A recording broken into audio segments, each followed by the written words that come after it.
주 예수 그리스도 중보자 되셔서 통하여 담대히 하나님의 말씀 앞에 섰습니다. 말씀 앞에 나와 세상은 간 곳 없고 구속한 주님만 보이게 하옵소서.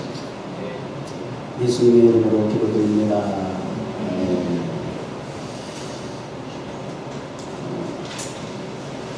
열왕기상 3장의 내용은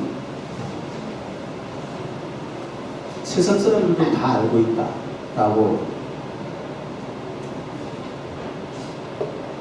이야기할 수 있을 만큼 유명한 일화가 담겨 있습니다. 먼저 1절에서 3절 본문이 좀 길기 때문에 요약을 하느라고 이 본문에 기록이 되진 않았지만, 솔로몬 왕 시대를 이제 알리면서 시대적인 역사적인 그 배경을 전개해 나가고 있는 것이 1절에서 3절. 당대의 그 애굽이 제국으로 열방을 다스릴 때에 그 애굽왕 바로의 딸이 솔로몬의 와이프가 되었어요. 물론 정략적이고 정치적일 수 있어요. 부정적으로 보면 이방인과 불신자와의 결혼, 혼합 이렇게 되죠. 성경에서 경계하는 거죠.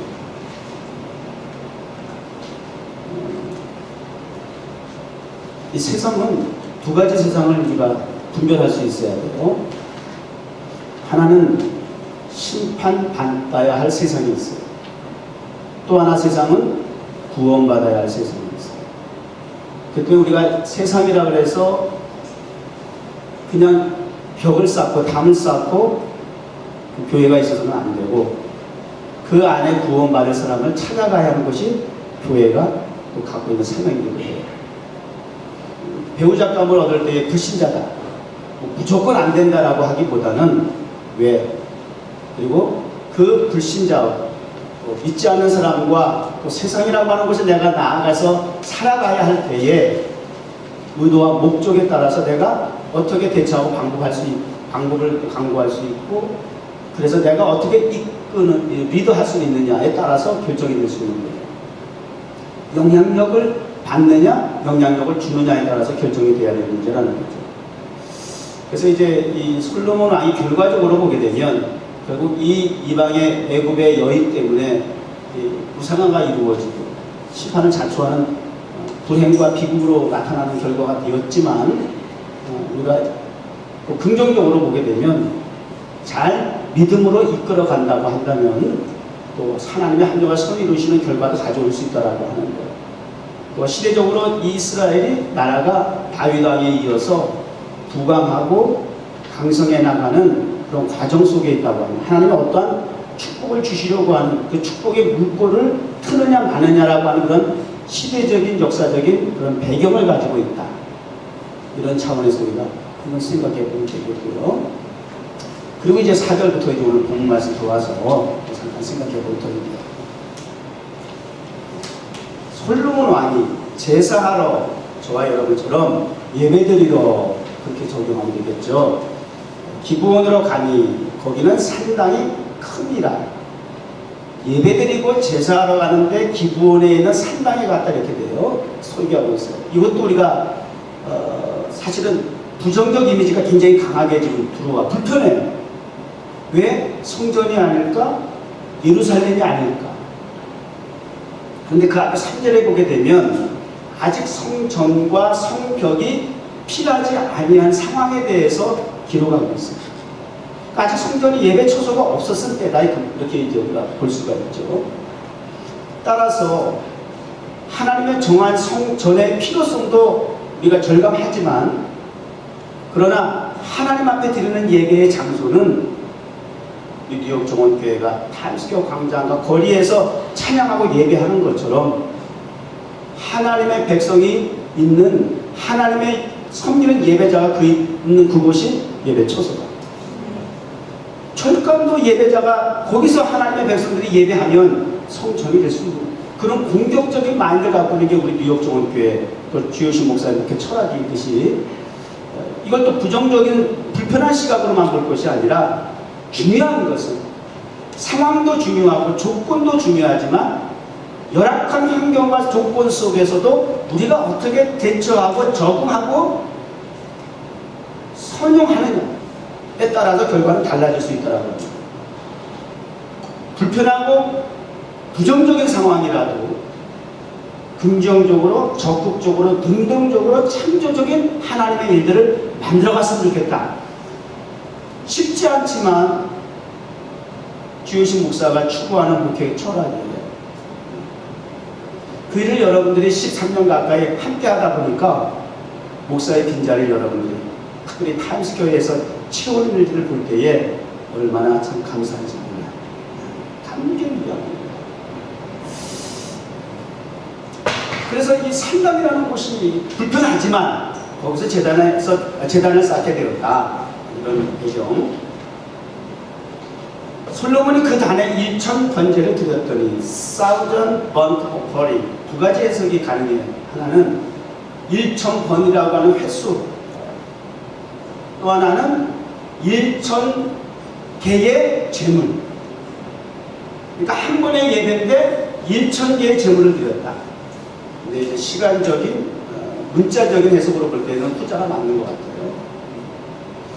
1000번이라고 그러면 이거는 3년이 넘는 15년 시간이거든요. 우리가 적용에 따라서 해석을 은혜롭게 할 수도 있겠지만 문자적으로 또 역사적으로 볼 때는 1000번의 제물을 하나님 앞에, 그러니까 최고, 최대, 최선의 예배를 드렸다. 왕이니까 그 정도 해줘야지요. 그럼 우리가 어떻게 하나? 주어진 요건과 환경에 따라서 우리의 형편과 환경과 사정을 나보다도 하나님은 더 잘하신다는 거예요.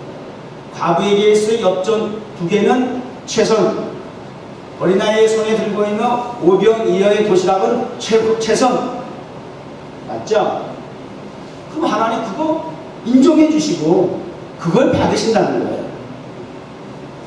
자, 이렇게 최선의 예배를 하나님 앞에 드렸더니 꿈속에, 여러분 꿈에 나타나는 일들에 대해서 너무 쉽게 생각하지 마세요. 물론 개꿈이면 뭐 할 수 없는 거고, 꿈을 꿔도 생각도 안 나고 기억도 없고 무슨 꿈을 꿨는지 모르고 꾸고 나서 또 불편하고 재미도 뭐 피곤하고. 그러나 저는 사실 오늘 설교도 꿈속에서 준비합니다. 꿈속에서 설교 준비합니다. 그 사람의 정체성과 그 사람의 관심사와 또 생각하고 바라보는 목적의식 무엇이냐에 따라서 이렇게 상황이 달라질 수 있는 것 같아요. 꿈속에 나타났어요. 꿈속에서 나타난 일이에요. 실제적인 상황이 아니란 얘기예요. 그 꿈속에서 하나님이 나타나셨다는 거예요. 분명히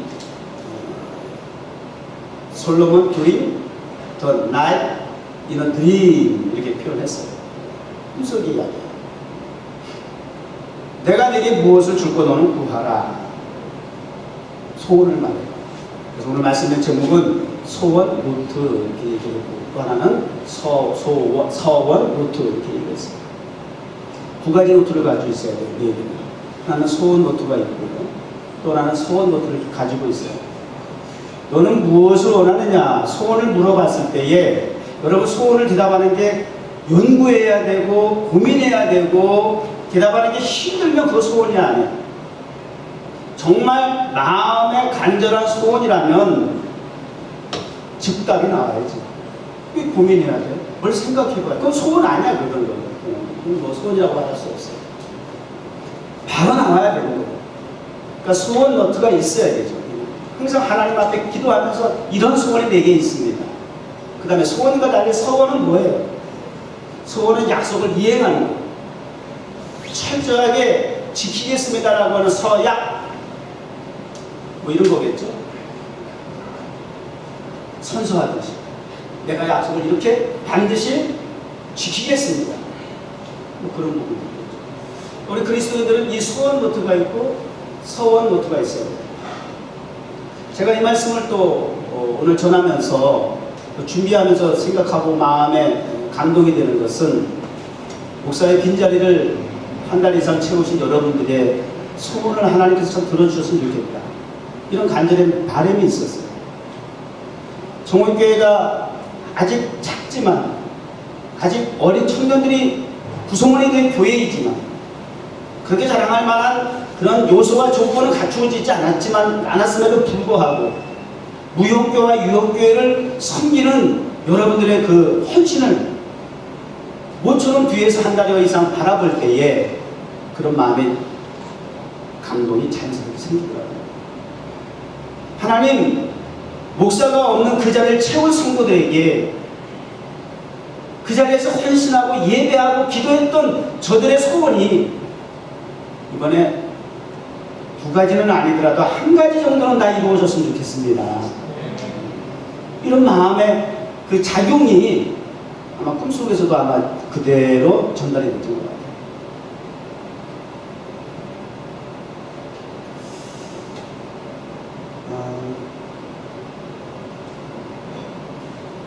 마이다스의 손이라고 그럽니까?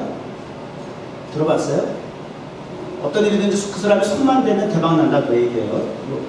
좋은 장점 뭐 그런 측면에서 우리가 얘기가 전달되긴 합니다만 사실은 그리스의 신화에 나오는 이야기인데 그 인물로서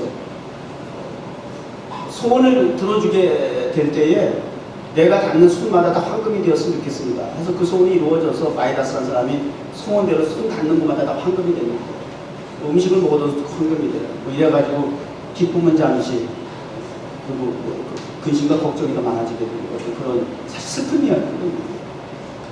손 대면 황금이 되더라 하는 그 측면에서만 우리가 마이다스의 손이 되길 다 원하는 건데요. 그런 소원을 우리가 지금도 가지고 있을 수 있죠. 무엇을 먹을까 마실까, 어떻게 조금 잘 살아볼까, 어떻게 내가 마이다스의 손으로서 인생을 성공적으로 할 수 있을까. 거기에만 필이 꽂히고 초점이 되어 있어요. 그게 목표예요. 인생의 목적이 되어 있어요. 자, 의도와 목적이 정해지면 그 다음에 방법에 대한 강구가 나오게 되어 있어요. 근데 철저하게 세상적이고 인간적이고 나의 만족과 욕심과 야망과 욕망을 위해서 의도하고 목적하게 되게 되면 그 방법도 수단과 방법을 가리지 않게 되더라고요.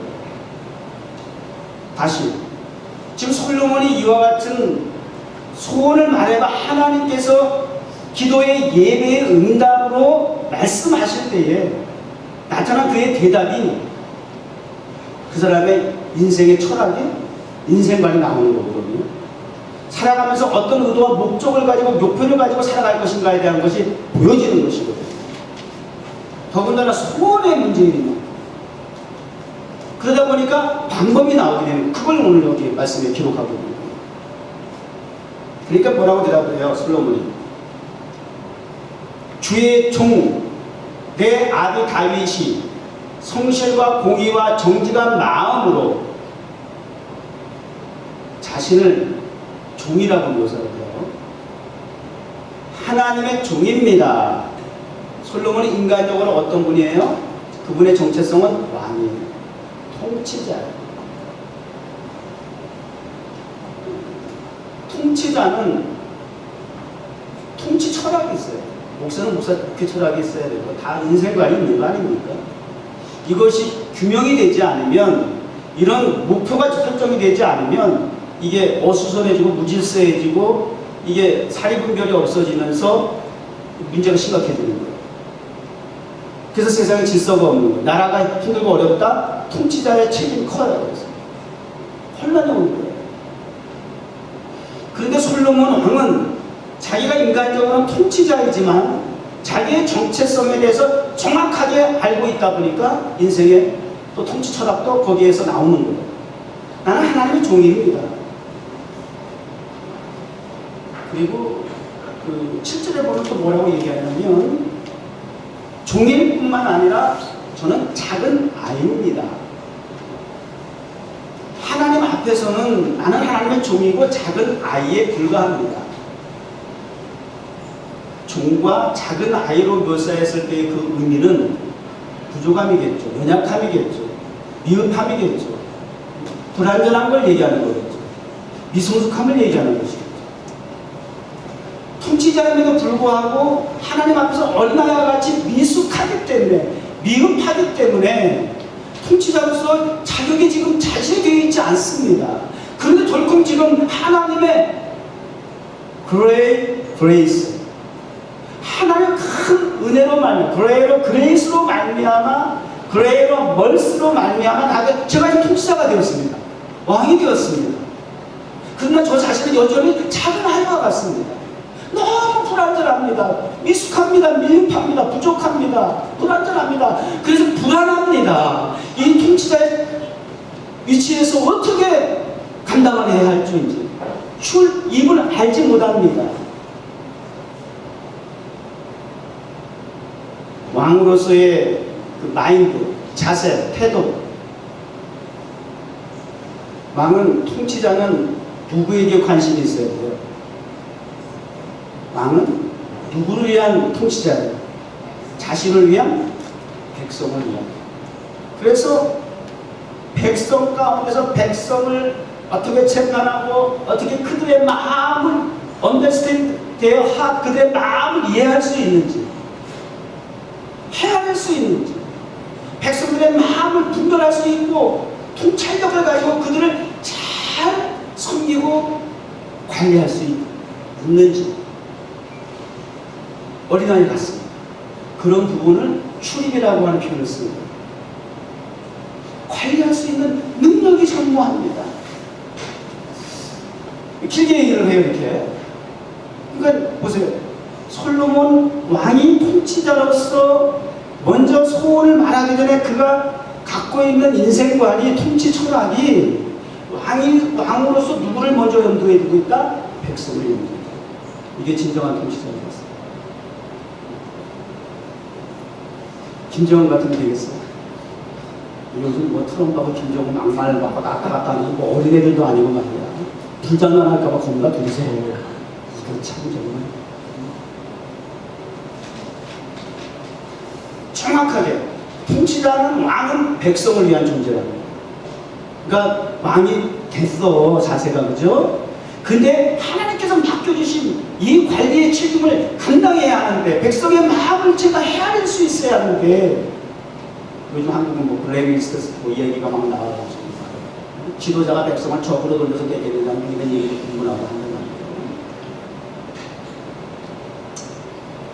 하여튼 잘 한번 생각해 볼 필요는 있어요. 또 지도자는 지도자로서, 백성은 백성으로서 한번 잘 우리가 말씀을 통해서 적용해 볼 필요는 있는 거예요. 깨달을 필요는 있는 거죠. 블랙리스트, 화이트리스트 있어요. 있을 수 있죠. 하나님의 나라도 화이트리스트 있고 블랙리스트 있어요. 하나님의 나라의 오른편에 기록하면 화이트리스트예요. 왼편에 기록하면 블랙리스트예요. 오른편에 기록하면 양이에요. 왼편에 기록하면 염소예요. 없다고 말할 수 없어요.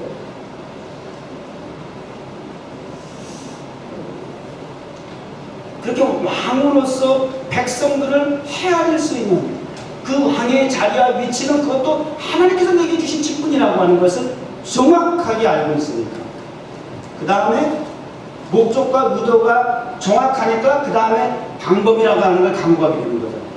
이게 정확해야 방법도 건전하게 나오는 거예요.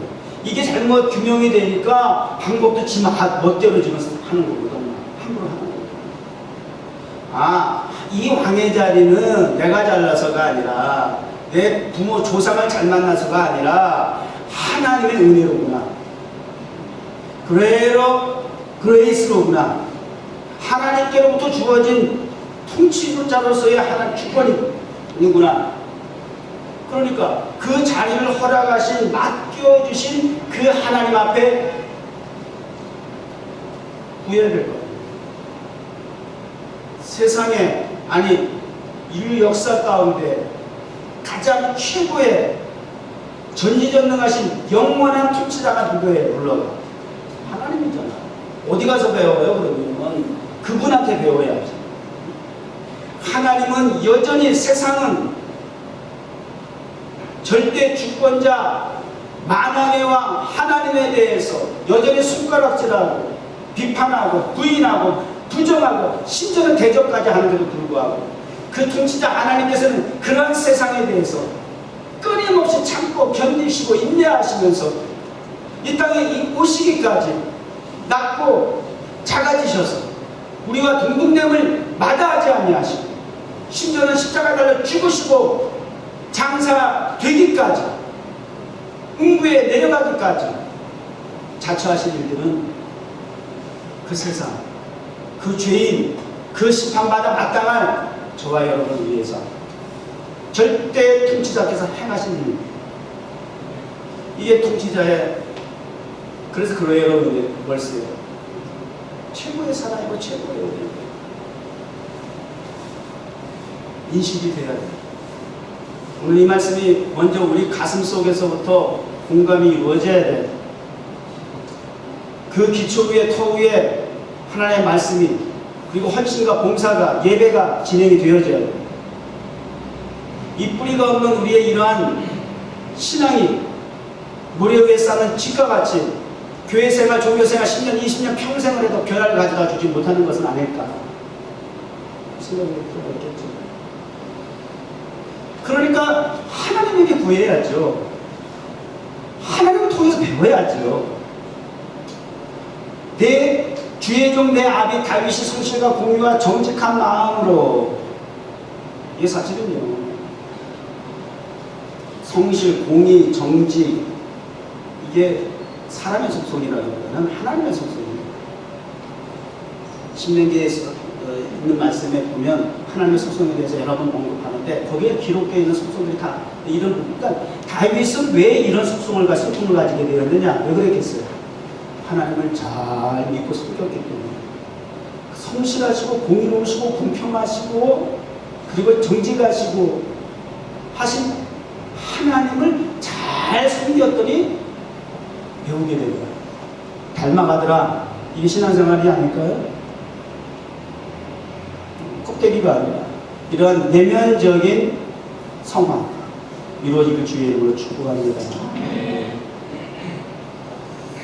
교회가 겉으로 뭐 숫자가 늘어나고 건물을 확장하고 할 수도 있겠지만 이런 내적인 성숙과 변화가 있는 하나님의 성품을 담는 건강한 그리스도인들이 세워져 있는 교회가 되길 바라요.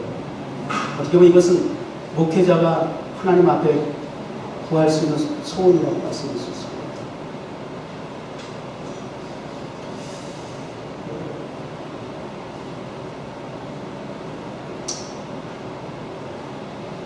마태복음 6장 33절 예수님께서 그러잖아요. 너희는 구할 때의 질서, 순서, 체계를 정해 주셨거든요. 짧은 한 구절에 구할 때 너의 마음의 소원을 아랠 때에 기도 여러분 장난하는 거 아니죠? 기도 장난하듯이 그냥 대충 하는 건 아니죠? 소원을 아뢰는 마음 중심으로 기도하시기 바라요. 그러면 기도의 양이 중요한 게 아니거든요. 따라서 너희는 소원을 아랠 때에 먼저 단서, 조항이 들어가요. 그의 나라와 의를 구해라. 하나님이 주어가 되고 하나님의 나라가 주제가 되고 목표가 되고 목적이 되면 소원을 먼저 가요. 그리하면 구하지 아니한 그 밖에 이 모든 것을 너에게 플러스합니다. 1 플러스 5이에요.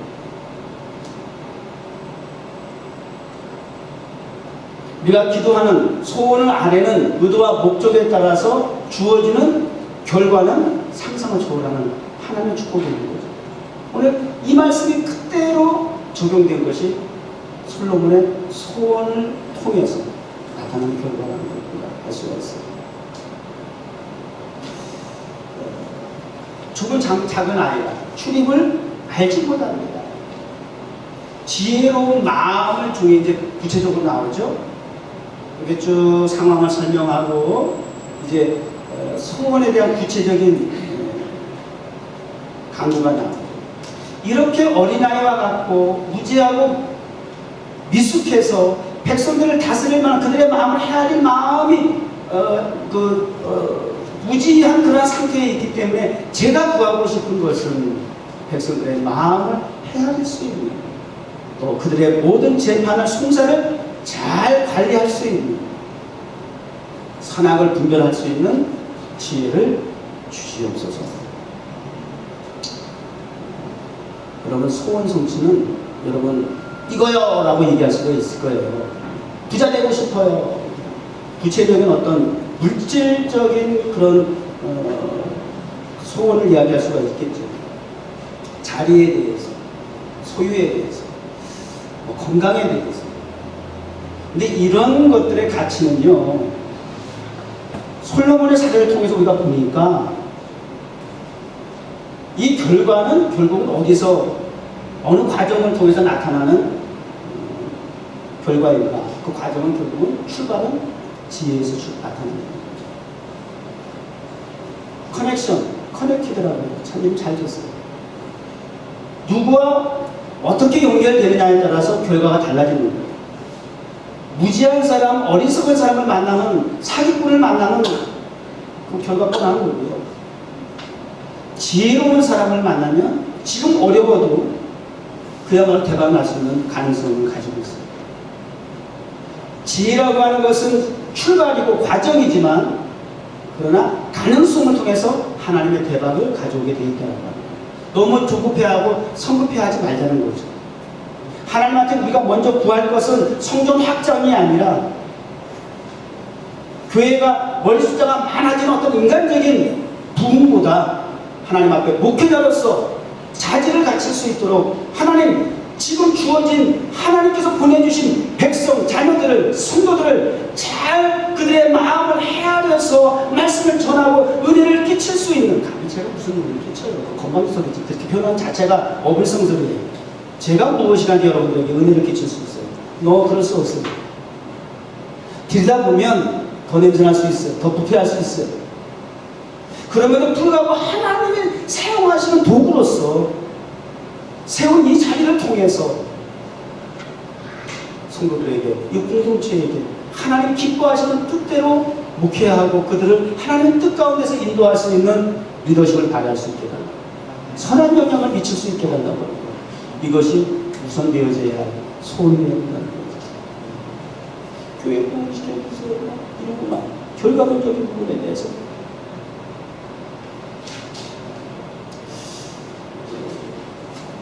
요셉이 오랜 고통의 세월이 지나고 나서 10대 청소년 때 꾸었던 그 꿈이, 소원이 성취가 됐어요. 근데 그 성취는 그냥 주어진 것이 아니에요. 본인이 막 수단과 방법을 가리지 아니하고 인맥을 동원해서 잔머리 잔재주 써가지고 된 거 아니에요.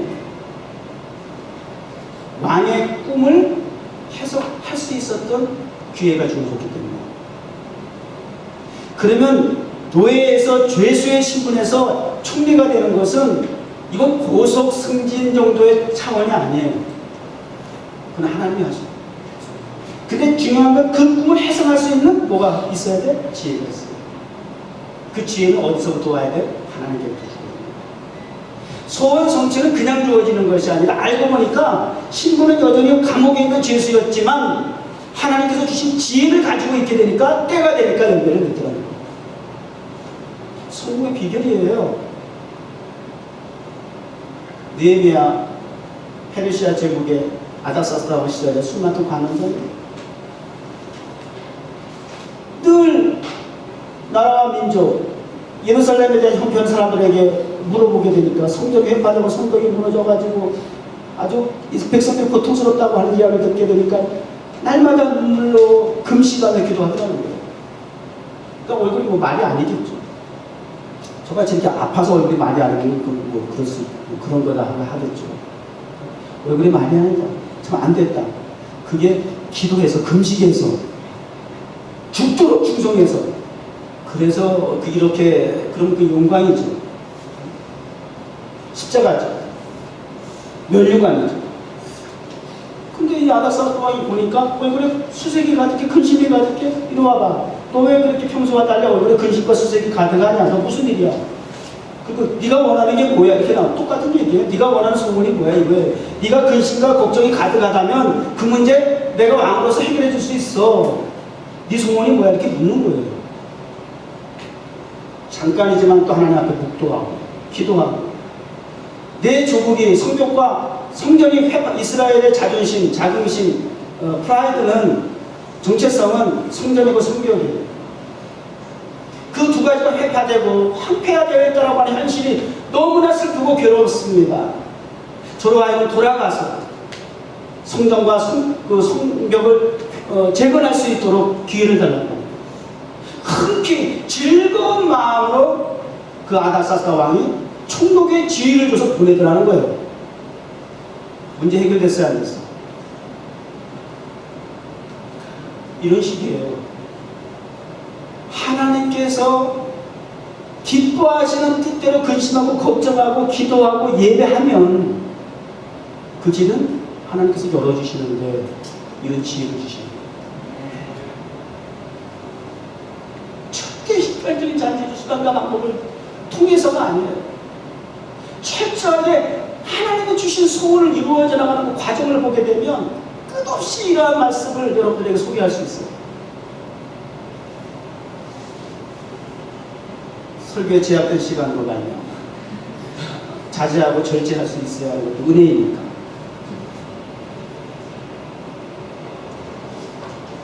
꿈속에서라도 그런 찬송이 있지.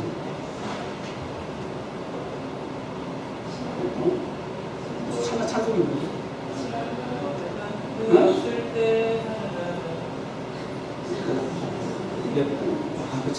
갑자기 안 나오는데 생각 머릿속에 맴돌고 나는 거야. 지난번에 그것도 있고 내 꿈속에서 이래서 안 되는 거야. 자, 어쨌든 그렇게 이 소원이 꿈속에서라도 그게 소원이 맞는 거야. 꿈속에서도 대답할 수 있는 게 소원이 맞는 거야. 근데 그 간구가 기도가 예배의 의도와 목적이 그 예배의 기도를 소원을 받으시고 들어주신 하나님의 입장에서 너무 기쁜 거야. 너무 괜찮은 거야.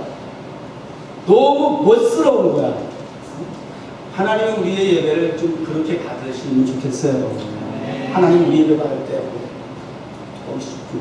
짜도 괜찮은데 짜도 멋지네. 그런 생각을 하고 그랬어? 자기 자신의 만족만 생각하고 자기 중심적인 이기주의적인 그런 계산하여서 교회 생활하는 게 아니라 이거 그렇게 부모의 소원이 뭔지 아세요? 10명의 부모에게 다 물어보세요. 자식이 잘 되는 거예요. 물론 비정상적인 부모도 있지만 정상적인 걸 얘기해요. 보편적인 걸 얘기해요. 지극히 건강하고 정상적인 부모라면 나보다도 자식이 더 잘 된다. 나보다도 잘 됐다고 하는 칭찬을 자식이 받으면 자존심 상해? 부모가? 그거 바보지. 부모가 바보인 거죠. 오히려 자식이 부모보다 낫다 그런 게 더 못해. 속상해가지고 자존심 상해가지고 뭐 자식을 비호하고 질투하고 이런 그건 등신이 부모. 오잖아요. 자식 칭찬해줘봐. 그러니까 부모는 자식이다. 자식의 소원이 부모의 소원이야. 어제 부배명곡 보니까 어머니 노래 부르는데 다 울어. 어머니 뭐 소리만 나오면 다 울지만 그래서 어머니 아버지만 하면 그냥 다 우는 거야. 눈물바다가 되는 거야. 그 자리에 앉아있는 그 어머니가 직접 앉아서 같이 눈물을 흘리면서 아들의 그러한 모습을 기특한 눈으로 바라보고 이런 장면들 그 짧은 시간이지만 그 연출이 많은 사람에게 감동을 주더라고요. 눈물샘을 자극하더라고요. 부모와 자식 간의 관계. 저는 이번에 이런 과정을 통해서 아들한테 그랬어요. 아빠를 위해서 이번에 참 헌신했다. 내 아들. 아빠 이전에 목사로서 이번 일에 대한 보상을 하나 해주고 싶다. 내 소원이 무엇이냐고 기도해봤어요. 그랬더니 멋쩍이가 대답을 안 해. 그랬더니 그 아들의 마음을 아는 아버지 아니겠어요? 그래, 좋은 배우자가 많아요. 기도하나. 아, 돈이나 잘 벌었으면 좋겠어. 돈이나 많이 벌었으면 좋겠어. 돈 많이 버는 거는 어떤 배우자를 만나느냐. 물질은, 돈은, 건강 이런 것들은 있다가도 없을 수 있고 없다가도 있을 수 있어. 마음에 안 들면 바꿀 수도 있어. 그런데 배우자는 사람을 그렇게 못해. 지겹다고 바꾸지도 못해. 얼마나 중요한 건지 몰라. 평생을 가야 돼. 사마리아 여인처럼 살지 않을 바에는. 그만큼 중요한 것이야. 선택의 여지가 없어. 절대적인 것이야. 그래서 위에서 기도하고 있어요.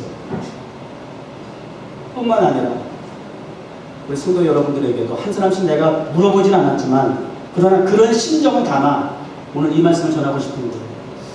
하나님 앞에 여러분의 소원이 무엇인지 보상해 주기를 바라는 간절한 목회자의 심정으로 오늘 이 말씀을 준비했습니다. 이 말씀에 솔로몬과 같이 하나님 앞에 1천번의 제언을 통해서, 제사를 통해서 인정받은 성도에게 자격이 있는 거죠. 전제는 분명히 있어요. 아무나 누구나는 아니더라고요. 하나님 앞에 그렇게 인정을 받고 뉴욕 종원교회를 위해서 하나님 앞에 이렇게 빈자리를 채우고 하나님 앞에 헌신했습니다 라고 할 수 있는 성도들은 소원부터 작정하세요.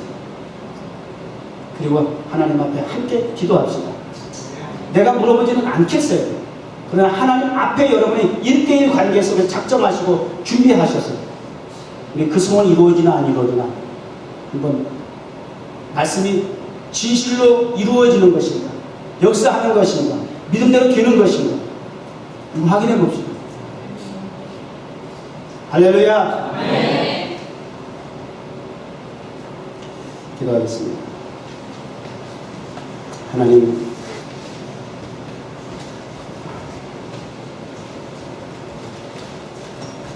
내가 내게 무엇을 줄고 너는 구하라.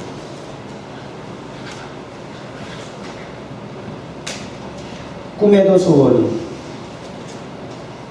하나님의 전에 문지기가 되고 일평생 주의 일하며 살겠습니다 라고 하는 하나님의 나라와 의가 목표가 되고 목적이 되고 삶의 의미가 되고 가치가 되는 우리의 소원이 하나님의 기뻐하시는 뜻 안에서 그 밖에 장수와 권세와 부귀 용화를 더하여 주시는 하나님의 그 축복의 결과로 나타났던 솔로몬의 소원의 노트가 우리 뉴욕 종합교회 성도된 저들에게도 그때로 하나님의 말씀 1점 위력이 변질이 없다라고 하는 사실이 적용되고 확인되는 열매로서의 응답으로서의 말씀 되게 하옵소서.